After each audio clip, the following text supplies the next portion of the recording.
नमस्कार, स्वागत है आपका हमारे इस विशेष कार्यक्रम में।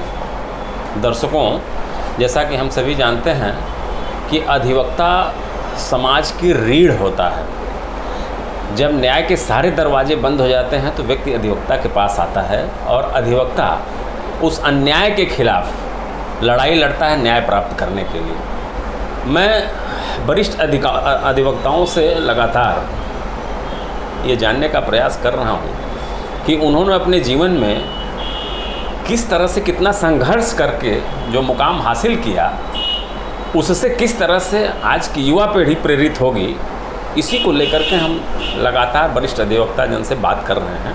तो आज हमारे साथ पद्माकर दत्त तिवारी जी हैं, जो गोरखपुर सिविल कोर्ट के अधिवक्ता हैं। आप गोरखपुर सिविल कोर्ट के बार एसोसिएशन के आप अध्यक्ष भी रहे हैं। तो तिवारी जी, सबसे पहले मैं आपका स्वागत करता हूं अपने कार्यक्रम में। जैसा कि मैंने अपने दर्शकों को बताया है, आपका नाम तो मैंने बता दिया, पता नहीं पूरा सही नाम है कि क्या है, लेकिन यह है कि फिर आपसे मैं जानना चाहूँगा कि जो मैंने बताया वो सही है एकदम सही या नहीं एकदम सही, उसमें और भी कोई नाम है। तो सबसे पहले मैं यही जानना चाहूँगा कि आपका जन्म स्थान कहाँ है और आपके माता पिता कौन है, उसके बारे में ज़रा हमारे दर्शकों को बताइए। मैं गोला बाजार मंदीपुर गांव का निवासी हूँ। मतलब गोरखपुर जनपद के गोला बाजार में, और सरजू तट पर हूँ। सरजू के ठीक किनारे। हमारे गांव में कभी बाढ़ नहीं आई है।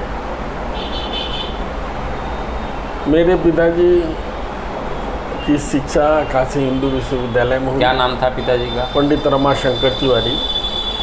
अच्छा। और माता जी का नाम? माता जी का नाम सरस्वती देवी था। अच्छा। पिताजी हमारे मालवीय जी के शिष्य थे, मदन मोहन मालवीय जी। हाँ। और शिव प्रसाद गुप्त जो आज के संपादक थे, उन्हीं के मकान में रहते थे। अच्छा, बनारस में। हाँ, मालवीय जी के आग्रह पर ही। अच्छा। तो पिताजी आपके शिक्षक थे और माताजी सरस्वती देवी वो गृहिणी थी? गृहिणी। अच्छा। तो साथ एक विशेष है कि दोनों भाई, दो पंडित उमाशंकर तिवारी, रमाशंकर तिवारी, अच्छा, इन लोगों का सिलेक्शन जो है वो DYSP के पद पर सीधे काशी हिंदू विश्वविद्यालय से कर लिया गया है। लेकिन मालवीय जी ने कहा तुम लोगों को शिक्षा का प्रसार करना है तो तुम लोग इस पद को मत लो, जाओ गाँव देहातों में शिक्षा की कमी है उसको पूरा करो। तो उन्होंने आकर के अच्छा गोला में USA इंटर कॉलेज गोला बाजार की स्थापना की, और कन्याओं के पढ़ने के लिए जगह नहीं थी तो उमाशंकर तिवारी स्मारक कन्या इंटर कॉलेज का उन्होंने स्थापना किया। मतलब शिक्षा के क्षेत्र में उन्होंने अपना कार्य शुरू किया। एकदम। और आप कितने भाई और बहन हैं? सगे तो हम 3 भाई हैं। अच्छा। Prabhakar Dutt Tiwari, pre Olympian wrestling. बीच वाले हमारे भाई पंडित रत्नाकर दत्त तिवारी, वो जुबली कॉलेज के ही प्रधानाचार्य थे। अच्छा। और तीसरा मैं आपके सामने हूँ, पद्माकर दत्त तिवारी। पद्माकर दत्त तिवारी। अच्छा। बहन मेरी 2 थी। एक हाईकोर्ट में थे महेंद्र मणि तिवारी। अच्छा। उनके साथ एक की शादी हुई थी। एक बिहार में गोपालगंज में गौसिया। अच्छा। हमारी बहन की शादी हुई थी, जो बिजली विभाग में इंजीनियर थे, पंडित रमेंद्र नाथ तिवारी। अच्छा। मतलब आपके बहनोई। अच्छा तिवारी जी, आपकी जो प्रारंभिक शिक्षा थी वो कहाँ से हुई थी? प्रारंभिक शिक्षा तो बेसिक कहिए तो देवरिया से शुरू हुई। अच्छा। भाई साहब हमारे वहीं BRD में थे लेक्चरर, रत्नाकर जी। अच्छा। तो उसके बाद में गोला चला आया और पिताजी कहे गोला में पढ़ो। हाई स्कूल तक मैं गोला में पढ़ा, इंटर गोला में पढ़ा। उसके बाद मैं चला गया Barhalganj national degree college Barhalganj. वहाँ से मैंने BSc प्रथम वर्ष किया। अच्छा। और दूसरा वर्ष चंडेश्वर डिग्री कॉलेज आजमगढ़ से मैंने किया BSc। अच्छा। उसके पश्चात सीधे मैं यहाँ लॉ में चला आया। डॉक्टर उदयराज राय डीन थे, वहीं से मैंने लॉ की परीक्षा पास की। अच्छा, मतलब गोरखपुर विश्वविद्यालय से आप। अच्छा, तो जिस समय आपने गोरखपुर विश्वविद्यालय से विधि स्नातक आपने किया, वो कौन सा सन था? ये 1976। तो 76 में जब आप लॉ कंप्लीट कर लिए तो आपने विधि व्यवसाय एडमिशन मैंने लिया। अच्छा, एडमिशन 79 में मैं निकला हूँ यूनिवर्सिटी से। अच्छा, 79 में आप। अच्छा, तो प्रैक्टिस जो आपने शुरू किया 1980 से। और क्यों आपने गोरखपुर सिविल कोर्ट को ही चुना? इसकी भी एक कहानी है। एक अशोक वाजपेयी कमिश्नर कस्टम के थे। मैं पीएमटी का एग्ज़ाम देने गया था, तो उन्होंने, वो बहुत बड़े सामुद्रिकी के ज्ञान रखते थे, उन्होंने कहा कि तुमको लाव में रहना है और गोरखपुर या कानपुर में रहना है। कुछ विश्वास ज़्यादा था तो मैं आकर लॉ ज्वाइन किया और यहीं वकालत करने लगा। और चूँकि हमारे नाना जी पंडित चंडी प्रसाद पाठक डिस्ट्रिक्ट बोर्ड के पहले चेयरमैन थे यहाँ गोरखपुर के। अच्छा, वो भी अधिवक्ता थे? वो अधिवक्ता थे, बड़े अधिवक्ता थे। अच्छा। कलेक्टर मास के ज़माने में। तो नाना से प्रेरित होकर के आप, इसका मतलब नाना की प्रेरणा जो है। हाँ, बिल्कुल एकदम ननियाल का असर जो है बच्चों पर पड़ता है। तो अच्छा, आप जब विधि व्यवसाय में जब आप आए तो उस समय जो गोरखपुर दीवानी न्यायालय का जो परिसर है जो आज दिख रहा है, वो किस स्वरूप में था? कितने लोग उस समय रहे होंगे यहाँ? आज तो जिसे मान लीजिए कि बहुत भारी संख्या है। तब भी संख्या 1000-1200 की थी, 800 से कम तो नहीं है थी। अच्छा। मंदिर जो था वो खपड़े का था। अच्छा। परिसर में झोपड़ी थी, खाली हट। हाँ, बिल्कुल झोपड़ी थी। लेकिन आज का जो स्वरूप है वो बदला हुआ स्वरूप है। वो अब तो टीन शेड आ गया, हर जगह पंखा चलने लगा। लेकिन मैंने देखा कि वकील जो है वो धूप, गर्मी, बरसात तीनों झेलने की हैसियत रखता था और चेहरे से विद्वत्ता झलकती थी। तिवारी जी, आप जब विधि व्यवसाय को आपने अपनाया तो कौन सा साइड आप अपनाए, सिविल या क्रिमिनल या दोनों? या मैं कचहरी में आया सन 1980 में, तो मुझे पहला केस ही मिल गया डकैती का। अच्छा। यही पकड़ी का था और उसमें मुझे इतनी बढ़िया जीरा हो गई, वो केस छूट गया। वहीं से मुझे नाम मिला, मैं फौजदारी को वकालत करने लगा। अच्छा। तो वकालत यानी आप फौजदारी की शुरू किया आप 1980 में। आपको चूँकि जब आप आए होंगे तो निश्चित रूप से यहाँ उसके पहले तमाम सारे वरिष्ठ अधिवक्ता रहे होंगे, तो किनका सानिध्य आपको मिला या किससे आप बहुत प्रभावित रहते थे? तमाम सारे नामी गिरामी अधिवक्ता। ईमानदारी पूछिए, हमारे ज़माने पंडित रामदास झरदुबे थे, एडवोकेट सिविल के। अच्छा। और जिन्हें लोग एडवोकेट न करके रामदास उद्योग कहते थे। अच्छा। वकील लोग उनको वकील लगते थे और उनसे राय लेने इलाहाबाद से और कलकत्ता से लोग आते थे और वो ड्राफ्टिंग करा करके भेजते थे। और उन्हीं से हम लोगों ने सीखा वकालत किस क्रम से की जाती है। उसके बाद हम तो जूनियर है पंडित श्रद्धानंद पांडे के। अच्छा। फौजदारी के 6 वकीलों में से थे। अच्छा, श्रद्धानंद पांडे जी आपके वरिष्ठ सीनियर थे। अच्छा, सीनियर और जूनियर का जो एक क्रम है इस प्रोफेशन विधि व्यवसाय में, क्या आज के समय में आपको लगता है कि इसमें कुछ कमी आई है, कुछ न्यूनता आई है? सीनियरिटी और जूनियरिटी, जैसे पहले होता था कि विधि व्यवसाय करने वाला व्यक्ति, छात्र जब आता था कचहरी में पंजीकरण करा करके, तो किसी अच्छे सीनियर के सानिध्य में वो कुछ दिन रहता था। आज ये प्रक्रिया चल रही है या इसमें कहीं कोई गिरावट आई है, न्यूनता आई है? नहीं, निश्चित रूप से न्यूनता आई है। पहले बड़े घर के लोग आते थे, अनुशासन में बंधे ही रहते थे। कचहरी में तो गजब का अनुशासन था सीनियर और जूनियर का।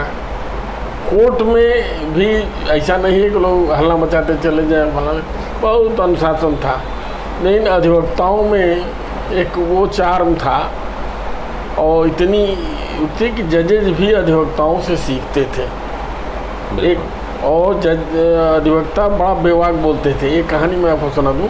बिल्कुल बिल्कुल। पंडित गुलाब दत्त मुख्तार बैठे हुए थे और जूता निकाल के बैठे हुए थे। अच्छा। तब तक वकील आता है, उनसे ये कहता है कि पुकार हो गई। तो ये जूता पहनना भूल गया, अदालत में पहुंच गए। उधर वकील ने बता दिया कि पंडित जी बिना जूते के आ रहे हैं। तो जज साहब जाते ही बोले कि अरे पंडित जी, वेयर इज योर शूज, तो आपके जूते कहाँ हैं? तो गुलाब दत्त जी ने कहा कि हमें नहीं मालूम था किस अदालत को जूते की आवश्यकता पड़ेगी। ये वो था, और हास प्रयास में पूरा वातावरण बदल गया है। इसी तरह से एक बार कुछ जूनियर गए और बहस करने, गलत बहस कर रहे थे। तो जज ने कहा कि जाओ अपने सीनियर को भेजो। तो चले गए, सब बुला, जिन सीनियर को बुला के लाए, उन्होंने कहा हाँ कहिए जैसा क्या खाना। उन्होंने कहा कि हम जूनियर आपके कुछ जानते नहीं हैं और आप क्यों भेज देते? आप मामा कहना साहब इन सबों को बहुत समझाता हूँ कि जाके जज बन जाओ, वकालत तुम लोगों की मांग करना, ये सब मानते नहीं हैं।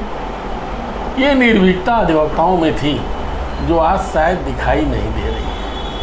अच्छा तिवारी जी, मैं एक चीज़ और जो है आपके प्रोफाइल पर पूछना भूल गया था। मैं आपके पिताजी और आपके भाई तक आया, उसके बाद फिर मैं जो है प्रोफेशन की तरफ आ गया था कि आपकी शादी कब हुई?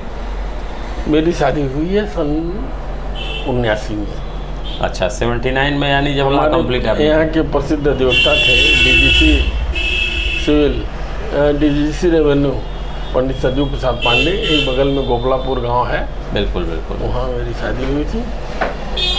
अच्छा, तो आपके बच्चे कितने हैं? बस एक सिंगल राहुल तिवारी, वो भी मेरे साथ वकालत करता है। 2 लड़कियां हैं, एक NIT के प्रोफेसर हैं इलाहाबाद में, मोतीलाल में, और एक शाहजहाँपुर में क्रिश्चियन यूनिवर्सिटी में वो प्रोफेसर हैं।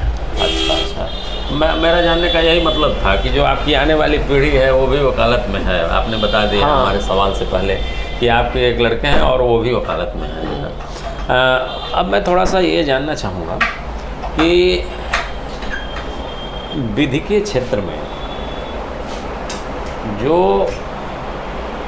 आपने 80 से चूँकि आप वकालत शुरू किए और आज 2022 में हैं हम लोग, तो ऐसी स्थिति में जब 40-42 वर्षों का जो सफ़र था वो किस तरह से कट गया और आपको एहसास तक नहीं हुआ, क्या कहेंगे इस दौर के बारे में? पता नहीं चला, विद्वानों से मुलाकात की, विद्वानों की धरती है ही है। पता नहीं चला कि कैसे समय कट गया। और हम तो कहने कुछ ईश्वरीय देन कहिए कि मंत्री के रूप में बार एसोसिएशन के और अध्यक्ष के रूप में राधेश्याम त्रिपाठी और चंद्रभाल जी के साथ भी रहा। चंद्रभाल जी तो इतने ज़्यादा प्रभावित हो गए कि चंद्रभाल जी जिला जज थे। अच्छा। और जैसे हम अभी आपके उस हमारा एक सवाल है इसमें, जो आप अधिवक्ता संघ से जो आप जुड़े रहे बार एसोसिएशन के पदाधिकारी के रूप में, आप जो है आपकी जो सेवाएं रही हैं उस पर हम सवाल करेंगे।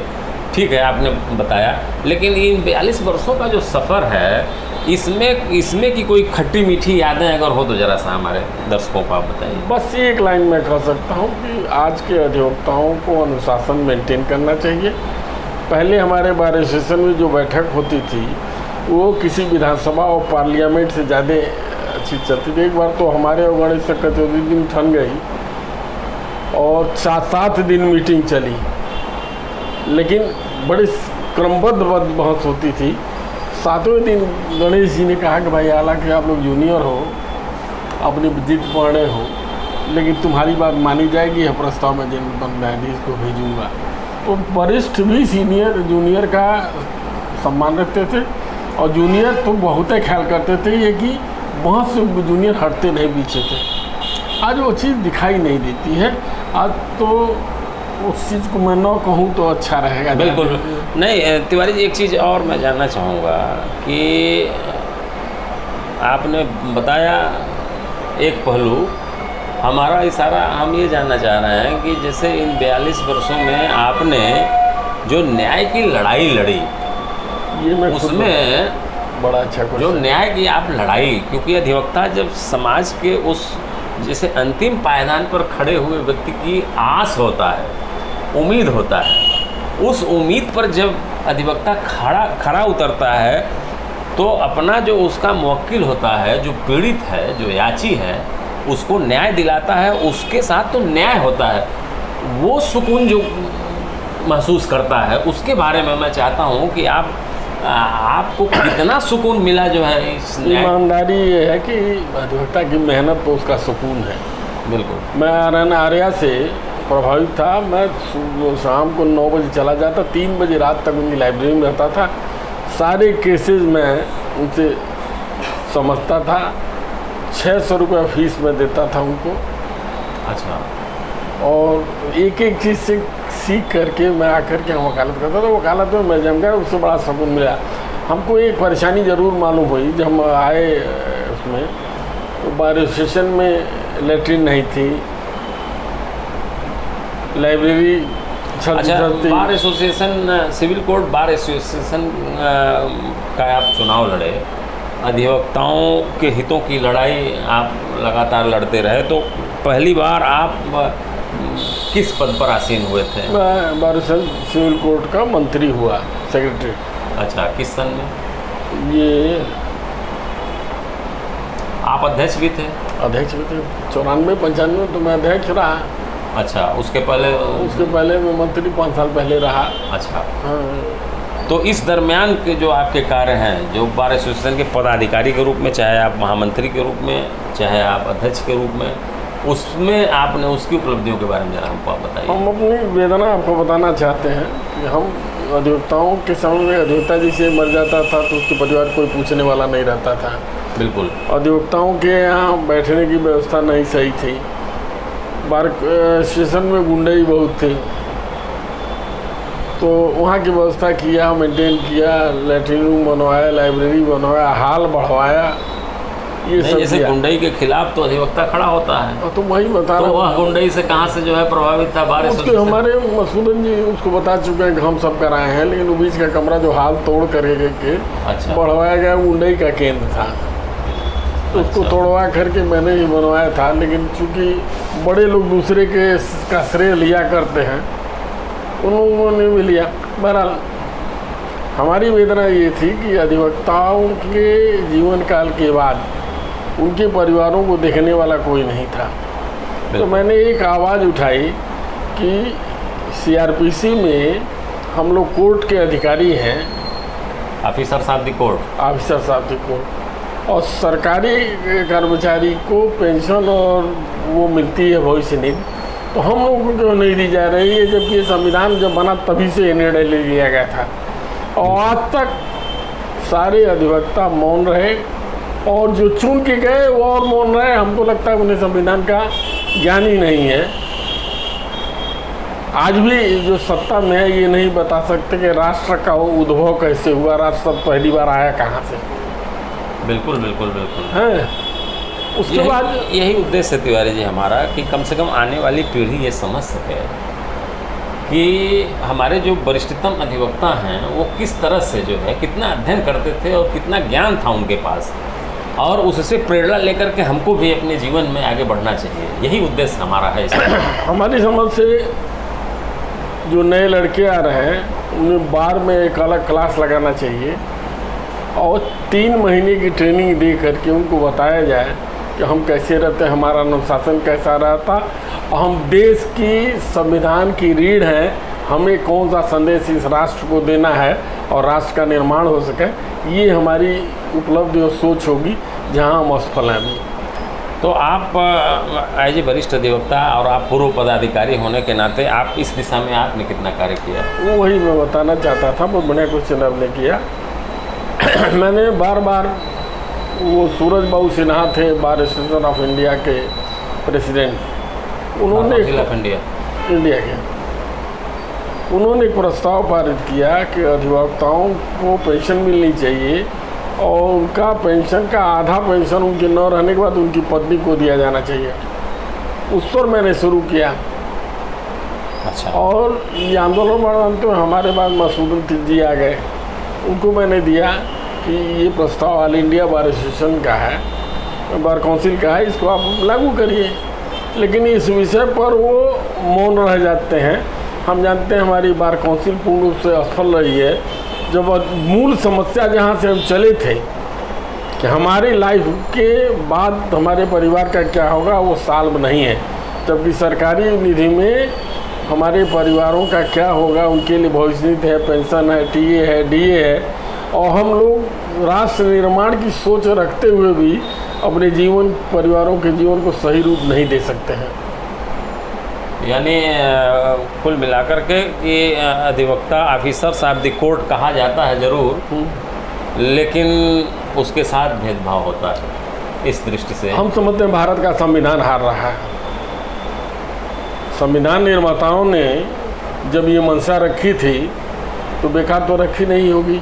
आपने आरक्षण को पाल लिया, 14 को डिलीट नहीं किया, बल्कि आपने इतना अमेंडमेंट कर दिया कि 14 की मान्यता ही खत्म हो गई अनुच्छेद की।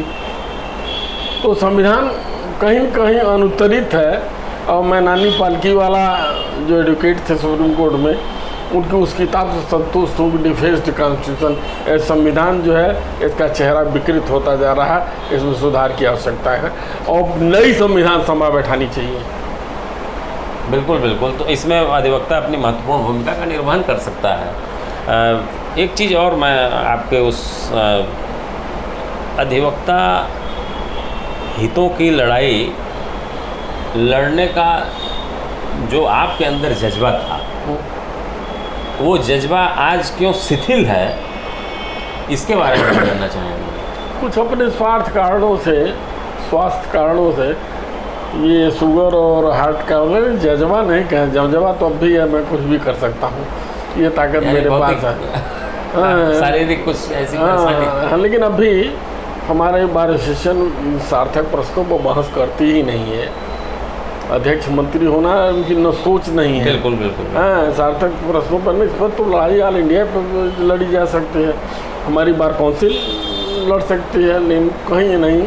आप एक माइनस श्रीनाथ तिवारी को छोड़ दीजिए और किसका आप पढ़ते हैं कि बार में ये हो रहा है, क्या नहीं हो रहा, क्या नहीं, वो भी नहीं। ये अधिवक्ताओं के भविष्य क्या होगा वो भी नहीं विचार रख पा रहे हैं।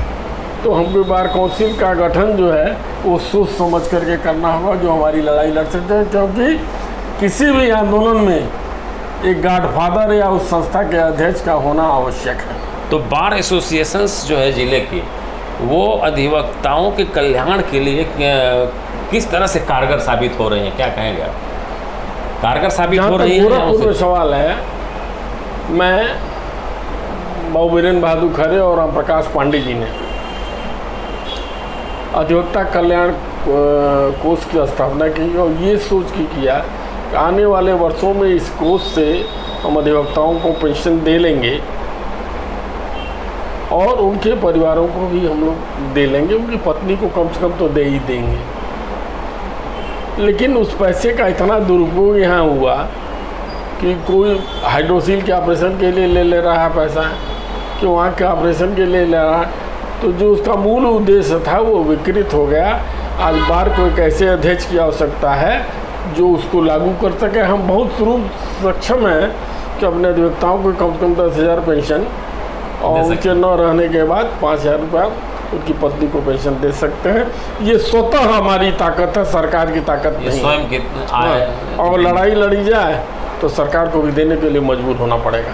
तो इसका मतलब है कि हम कहीं न कहीं हमारी जो एसोसिएशंस हैं वो जो ये उद्देश्य है इसको पूरा कर पाने में विफल हो रहे हैं। नहीं, मैं ये नहीं कहूँगा। हमारे एसोसिएशन के अधिवक्तागण चुनाव लड़ने में से बहुत सक्रिय रहते हैं और विद्वता की जब पैर छूने की संस्कृति को पनपा रहे हैं और पदाधिकारी होने के बाद वो अधिकारियों को ये बताने की कोशिश कर रहे हैं कि मैं पदाधिकारी हूँ। इसके अलावा कोई प्रोग्रेसिव सोच कभी उन्होंने अधिवक्ताओं के सामने नहीं रखा। यहाँ तक कि अधिवक्ता सुरक्षा के लिए भी प्रोटेक्शन एक्ट हर जगह लागू है, हमारे यहाँ नहीं लागू है। पंडित विद्यासागर पांडे, विजय श्रीवास्तव, वो सुरेश तिवारी, सबकी हत्या हुई और आज तक ये नहीं पता चला कि कौन मारा गया है, कौन किसने मारा, कैसे मारा और क्यों मारा। तो हम तो असुरक्षित हैं। उसके बावजूद भी अधिवक्ताओं और वकीलों के सहयोग से हम अपनी सुरक्षा महसूस करते हैं। हम समझते हैं कि हम बहुत लोगों से बहुत सुरक्षित हैं। अच्छा, बार काउंसिल एक संविध संस्था है, बार काउंसिल पर थोड़ा सा जानना चाहेंगे, क्योंकि आप बार काउंसिल का भी आप चुनाव लड़े हैं और बार काउंसिल नियम कानून बनाती है। बार काउंसिल लगातार अधिवक्ता इस बात को उजागर करता है कि उसको हक की जो लड़ाई है, बार काउंसिल में चूँकि प्रैक्टिशनर लड़ जाता है, उसकी जो वास्तविक लड़ाई है, जो उसका वास्तविक हक है, अभी भी कहीं न कहीं बार काउंसिल प्रदान करने में सक्षम नहीं हो पाई है। क्या कहें? सक्षम हो ही नहीं सकती है। उसमें आधे लोग इस प्रयास में रहते हैं हम गवर्नमेंट काउंसिल हो जाएं, कुछ लोग प्रयासरत रहते हैं हम जज हो जाएं। तो अधिवक्ता हित छोड़ करके स्वहित की लड़ाई लड़ने लगते हैं लोग। ऑनेस्टी नहीं है। अगर ईमानदारी से लड़ा जाए तो किसी भी सरकार को अधिवक्ताओं के सामने झुकना ही पड़ेगा। तो ये आखिर क्यों इस तरह से जो है, आखिर किस चीज़ की कमी है कि जिसकी वजह से जो है हमारा जो प्रतिनिधि जाता है वो हमारे लिए कारगर नहीं हो पाता? सही बात ये है कि वकालत में अधिवक्ता ही गॉडफादर होता है, उसका कोई गॉडफादर नहीं होता है। और जब ये लोग ऊपर जाते हैं तो उनको अनेक गॉडफादर दिखाई देने लगते हैं और उस गॉडफादर से चल कर अपनी प्रगति चाहते हैं, अधिवक्ताओं की प्रगति भूल जाते हैं। सभा, लोकसभा या मंत्रालय में तमाम सारे अधिवक्ता बैठे हुए हैं और वो वहाँ जाने के बाद अधिवक्ताओं की बात नहीं करते हैं, ये अक्सर शिकायत रहती है। लेकिन बार काउंसिल में हमारा ही प्रैक्टिशनर लॉयर जाता है। हम एक अधिवक्ता जो नेता बन गया, वो हो सकता है कि कचहरी में वो विधि व्यवसाय न कर रहा हो, तो वो हमारी बात न करे तो हमें ठीक है, उस पर बहुत ज़्यादा हमें कोई शक या संदेह नहीं होना चाहिए। लेकिन जो प्रैक्टिशनर लॉयर जो हमारे बीच में से चुन के जा रहा है बार काउंसिल में, उसको तो हमारे हित के लिए लड़ाई लड़नी चाहिए। मैं तो कह ही रहा हूँ, वहाँ जाने के बाद लोग बड़ा गॉडफादर देखने लगते हैं कि कोई हमको टिकट दे देगा, हमको कोई सरकारी वकील बना देगा, कोई जज बना देगा, और इस उनकी उम्र बीत जाती है। न अधिवक्ता हित की लड़ाई लड़ने लायक रह जाते हैं और न अधिवक्ताओं के हित की लड़ाई लड़ने लायक रह जाते हैं। ये विवाद। तो ये दौर कब तक चलेगा, कब थमेगा ये जो, इसको आखिर क्या है इसका? अब आपको एक बात बता दूं मालिक, मैं बढ़िया कहानी बता दूं, क्योंकि मैं हमेशा पदाधिकारी होता गया। कोई बात तो आखिरी चुनाव में बार काउंसिल का लड़ा था, तो जो मैं घूम रहा था देख रहा था कहीं कराहा चल रहा है, कहीं शराब चल रही है। यहाँ तक कि प्रयागराज की धरती पर जहाँ लोग कहते हैं कि सरस्वती बहती है, वहाँ भी बड़े बड़े कढ़ाई चलते थे और गिफ्ट बांटा जाता था, तो बार काउंसिल के लोग चुने जाते थे। मेरा लड़ना ये था कि अधिवक्ताओं को अगर हो जाऊंगा तो अधिवक्ता पेंशन में दिला दूंगा, अधिवक्ताओं के परिवारों को पेंशन दिला दूंगा, यही उद्देश्य था। बहरहाल मैं 16 वोट से या 17 वोट से मैं चुनाव हार गया था। और उसके बाद मेरे मन में आ गया कि जो वर्ग अपनी लड़ाई नहीं लड़ सकता है, जो चाहे समोसा वोट देगा, उसकी लड़ाई लड़ी नहीं जा सकती, और वहीं से मैं चुनाव बार काउंसिल का लड़ना बंद कर दिया। अच्छा, जो अधिवक्ता के रूप में जो युवा या जो महिला कचहरी में आना चाहते हैं या जस्ट अभी आए हैं, उनका भविष्य कितना सुंदर है, उनके बारे में क्या है आपने? नहीं, भविष्य तो ठीक है, उनकी मेहनत पर है। लेकिन मैंने एक बात आपसे जवाब दिया कि जब यहाँ बार एसोसिएशन रजिस्टर्ड करता है तो 3 महीने को उनको ट्रेनिंग दी जानी चाहिए कि कैसे आपको अदालत में जाना है, बिना ड्रेस के घूमना नहीं है, अदालत में जाना है तो बैंड पहन के जाना है, और कोई सीनियर आवे तो उसको सम्मान देना है, क्योंकि तुम भी कल सीनियर होगे। इस चेतना का अभाव होता जा रहा है। तो ये चीज़ आपके साथ करनी होगी कि हम भी आगे, हम भी सीनियर होंगे, इसलिए हमें एक बेहतर अनुशासन, बेहतर आचरण हमें प्रस्तुत करना होगा ताकि हम आगे बेहतर दे सकें, क्योंकि हम जैसा ग्रहण करते हैं वैसा ही। मैं बिल्कुल सही कह रहे हैं। देखिए, जब बहुत पीछे जाइएगा तो एक शेर है कि जो बीती कहानी सुनाने लगेंगे तो पत्थर भी आंसू बहाने लगेंगे। अगर कहीं भीड़ में खो गए आदमी तो उसे ढूंढने में जमाने लगेंगे। और लेकिन गोरखपुर से हम लोगों ने राजनीति किया सिब्बल लाल सक्सेना का भी दौर देखा, शहीद रविंद्र सिंह का भी दौर देखा, रंगनारायण पांडे का भी दौर देखा, अशोक पांडे का भी दौर देखा।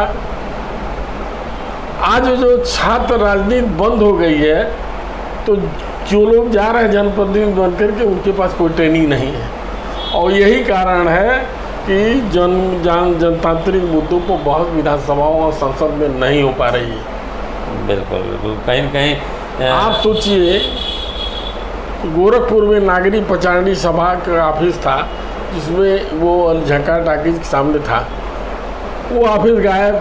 नागरी पचारणी सभा का हिंदी का सबसे बड़ा केंद्र, वो ऑफिस गायब, उसका पता नहीं है। राउत पाठशाला पर सबसे धनी लाइब्रेरी थी, वो आजकल है ही नहीं है। हम लोग अनेकों बार उठा चुके जुगानी भाई के साथ, न जिला अधिकारी का वो है, न मुख्यमंत्री का ध्यान है, कहीं नहीं है। अशोक भगत डॉक्टर राजेंद्र प्रसाद की नाती यहाँ गोरखपुर में रहता है, कुछ आश्रम की सेवा करते हैं, वो करते हैं, सब घूम करके राजनीति में नहीं है। कौन लोग सीखने आ रहे हैं कि भारत का देश का क्या होगा, भारत देश के लिए कौन सा संदेश देना। मतलब कुल मिला के छात्र संघ की जो राजनीति है वो राजनीति की एक प्रारंभिक पाठशाला है और वहाँ से एक अच्छी ट्रेनिंग मिलती है। एक सवाल आखिरी मैं आपसे करूँगा जो है बार और बेंच के संबंध में। बार और बेंच के समन्वय की बात हमेशा की जाती है, और आप लोगों के समय में जब आपने वकालत शुरू किया था और आज तक बार और बेंच के समन्वय को किस दृष्टि से देखते हैं और क्या कमियां हैं उसके बारे में क्या कहेंगे आप बताइए। हम जो वकालत में आए थे, डायस पर जज चाहे जैसे बैठा है, बिना रूलिंग से सुनता नहीं था, और शाम को जब निकलते थे सारे वकीलों से मिलते हुए जाते थे, और भाई तिवारी जी का हाल चाल है, पांडे जी का हाल है, खूब घर पर वकीलों के यहाँ लोग आते थे। बिल्कुल। अब जजेज अपमान समझते हैं कि अधिवक्ताओं के यहाँ जाना, और इसलिए जजों को खुद नहीं ज्ञान है कि हमें क्या करना चाहिए। तो यही चीज़ यह सामंजस्य समाप्त हो रहा है हमारे ये शुरू होना चाहिए। नहीं, भट्टाचार्य जी यहाँ जज थे, उन्होंने ट्रेनिंग देना शुरू किया था। जो जूनियर्स आते थे उनको बताते थे कि इसमें ऐसे काम करना है, इसमें ऐसे काम। अब ये उनका कोऑपरेशन आपसी ख़त्म हो गया। अब वो अपने को अधिकारी समझते हैं और अधिवक्ता को समझते हैं कि ये तो हमारे इशारे पर घूमेंगे। ये चिंतन का अभाव है, मानसिक दरिद्रता है। तो इसके लिए आप कुछ प्रयास करेंगे? मैं प्रयास करता हूँ, अक्सर कोर्ट में जाता हूँ, व्यक्तिगत रूप से अधिकारियों से मिलकर। हाँ, मैं कहता हूँ क्या पहले सीखिए। प्रयास आपका जारी है। कोर्ट में हम जब जाते हैं तो सिपाही या दरोगा बैठे रहता, वकील खड़ा रहता, तो मैंने पूछा ये थाना नहीं है, ये तो अधिवक्ताओं के बैठने के लिए जगह है। तब लोग उठते हैं, तो गिरावट आई है। अच्छा, इसमें हमारे लिए लगातार कर रहे हैं, आप भी महत्वपूर्ण हैं, आप भी मुझे इसका सहयोग करिए। और तो 5 दिन में हम लोग ठीक कर देंगे। मैंने एक बार आंदोलन चलाया था कि पेशकार क्यों घूस लेता है। 1 दिन का सबका वेतन काट लिया गया था सारे कर्मचारियों का, क्या घूस क्यों लेते हैं। और अंत में डिस्ट्रिक्ट जज को लिखना पड़ा, एक किताब उन्होंने लिखा, लग गई तारीख। अच्छा। और लग गई तारीख में उन्होंने लिखा, सदाबहार अध्यक्ष पद्माकर दत्त तिवारी जी को बहुत बहुत बधाई, जो वीरेंद्र भाटिया के अभिन्न सहयोगी हैं और अधिवक्ताओं की लड़ाई लड़ते हैं। वो किताब में किसी दिन आपको दे दूँगा। अच्छा, तिवारी जी, आपने बहुत बेहतर तरीके से अपने जीवन को रेखांकित किया, और विधि व्यवसाय जो आपके जीवन का एक महत्वपूर्ण लक्ष्य रहा, और उसमें जो आपने सादगी से और सक्रियता के साथ जो आपने कार्य किया, उसके बारे में हमारे दर्शकों को, आगे आने वाली पीढ़ियों के लिए एक प्रेरणा स्रोत के रूप में आपने अपनी बातों को रखा। 2 पहलू हैं। एक तो अधिवक्ताओं को अपनी कड़ी मेहनत करनी पड़ेगी, किताबों से गुजरना पड़ेगा, और दूसरा पहलू ये है कि हमारे नेतृत्व करने वाले लोग उनके हितों के बारे में भी सोचें। कोरोना में हमारे अधिवक्ता बेहाल हो गए थे, न सरकार ने मदद किया और न अपने मदद करने लायक रह गए थे। सवाल तिवारी जी, 1 मिनट, मैं थोड़ा सा COP पर आपसे चर्चा कर लूँ कि COP को लेकर के जो है, सर्टिफिकेट ऑफ प्रैक्टिसेस पर लेकर के जो है, कुछ अधिवक्ताओं का तमाम जिलों में हमने देखा रोष, कुछ विरोध। क्या है ये विरोध जो है, क्या होना चाहिए? बार काउंसिल इसमें विफल है या बार काउंसिल सफल है? बार काउंसिल धनोहन करना चाहती है। आप क्यों पैसा बढ़ाएंगे? आप पैसा बढ़ाएंगे तो पहले तो हर अदालत में हर बार एसोसिएशन में बहस कराएंगे ना कि बार काउंसिल को क्या हो सकता है, किस अधिवक्ता हित के लिए वो पैसा लेना चाहते हैं। यह बहस नहीं है, सीधे निर्णय है। तो तानाशाही तो प्रजातंत्र का लवादा ओढ़ के आती है, इतना कहूँगा। तानाशाही नहीं होनी चाहिए। ये नहीं, तानाशाही प्रजातंत्र का लवादा ही ओढ़ के आती है। आप बहस चलाए नहीं, अधिवक्ता एसोसिएशन में बहस नहीं चलाए, सीधे आपने निर्णय ले लिया और 25 लोगों ने बैठ कर निर्णय ले लिया। कितने लोगों का? पूरे उत्तर प्रदेश के अधिवक्ताओं का। तो आपने कोई डिबेट कराया? अच्छा मान लीजिए लगाना जरूरी ही था तो आप बताते कि क्यों जो आवश्यक है। हमारी सोच ये है। बिल्कुल बिल्कुल बिल्कुल। मतलब आपके विचार यही हैं कि कुल मिलाकर के इसमें एक सामंजस्यपूर्ण व्यवस्था बना करके ही इसमें कोई निर्णय लेना चाहिए। हमारा सुझाव ये है कि बार काउंसिल जब भी निर्णय लें तो उस मुद्दे को बार एसोसिएशनों से बहस करा के रिजल्ट मंगाओ, उस अधिकांश बहुसंख्यक जो रिजल्ट आता है उसको लागू करने का प्रयास करें। बिल्कुल, क्योंकि आप हमारे जनप्रतिनिधि हैं। तिवारी जी, आपने बहुत बेहतर तरीके से अपनी बात को रखा और हमारे दर्शक भी निश्चित रूप से आपकी बातों को सुन करके बहुत ही प्रसन्न होंगे और ज्ञानार्जन करेंगे और भविष्य में जो है अपने जो उनका जीवन है, आगे का प्रोफेशनल लाइफ है, उसमें वो उसका प्रयोग करेंगे। आपने अमूल्य समय अपना दिया मुझे, इसके लिए आपको बहुत बहुत धन्यवाद। अरे आपको भी बधाई कि कम से कम आपने यहाँ जानने की कोशिश तो किया है। नमस्कार। नमस्कार। आपको